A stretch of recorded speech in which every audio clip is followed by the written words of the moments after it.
ஆன்மீக நண்பர்கள் அனைவருக்கும் அன்பு கலந்த வணக்கங்கள். இன்றைக்கு நாங்கள் ஆன்மீகம் சம்பந்தமான பதிவில் சேலம் மாநகரின் மையப்பகுதியில் வீற்றிருந்து அருள் பாலிக்கும் ஸ்ரீ கோட்டை மாரியம்மன் திருக்கோயில் பற்றிய ஆன்மீக சிறப்புகளை பார்க்கலாமா வாங்க. என்னென்னு சொல்லி பார்த்தீங்கன்னு சொன்னால், எட்டூராளும் எழில்மிகு அன்னை சேலத்தில் அருள் பாலிக்கம் 8 மாரியம்மனுக்கே முதன்மையானவள் இந்த கோட்டை மாறி. இவையே பார்த்தீங்கன்னு சொன்னால் 8 பேட்டைகளை கட்டியாளும் அன்னை கோட்டை மாறி என்றும் பக்தியுடன் அழைக்கிறார்கள். அழகு கொஞ்சம் மணிமுத்தாற்றின் கரையில் இந்த கோயில் அமைந்துள்ளது. தலைவணங்க வைக்க மிக சிறிய கருவறையினே சொல்லலாம். என்னென்னா, தமிழ்நாட்டிலேயே மிக சிறிய கருவறையை கொண்ட அம்மன் கோயில் இதுவாக தான் இருக்குமா.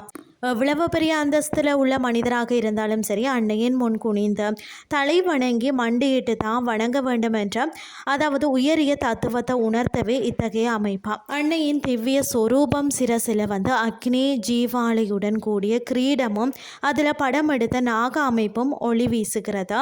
மற்றது 4 கரங்கள், நாக பாசம், உடுக்கை, திரிசூலம், அங்குசம், அமுத சின்னம், மற்றது கபாலம் ஏந்திய சக்தி வடிவமும் காணப்படுகிறது. அமர்ந்த கோலத்தை பொறுத்த வரைக்கும் வலது காலை தொங்க விட்டு இடது காலை யோகாசன நிலையில மடித்து ஈசான திசை நோக்கி அன்னை அருள் பாலிக்கிறார்.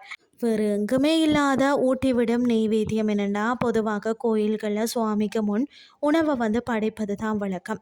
ஆனால் இங்கே இருக்கக்கூடிய அன்னைக்கு பார்த்திங்கன்னா, அர்ச்சகர்களே நெய்வேத்தியத்தை நேரடியாக ஊட்டிவிடும் மிக விசேஷமான நடைமுறை பின்பற்றப்படுகிறது.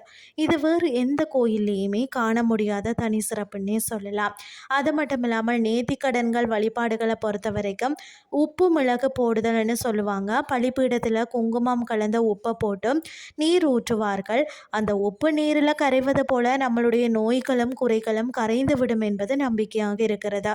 அது மட்டும் இல்லாமல் அம்மை அல்லது உடல் உபாதைகள் நீங்கிய பிறகு பாதிக்கப்பட்ட உடல் உறுப்புகள் போன்ற பொம்மைகளை அன்னைக்கு காணிக்கையாக அளித்து நேர்த்திக்கடன் செலுத்துவாங்களாம். கண் கோளாறுகள் நீங்க பெற்றவர்கள் தங்கம் அல்லது வெள்ளியிலான கண் தகடுகளை அன்னைக்கு சாற்றுகிறார்கள்.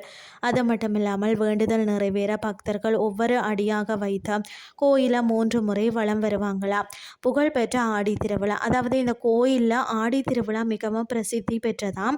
விழாவின் தொடக்கமாக நடைபெறும் பூச்சாடுதல் நிகழ்வின் போதும் இங்கிருந்து தான் பூக்கள் எடுத்து செல்லப்பட்டு சேலத்தில் மற்ற 7 மாரியம்மன் கோயில்கள்லையும் பூச்சாட்டுதல் தொடங்கப்படுகிறதாம்.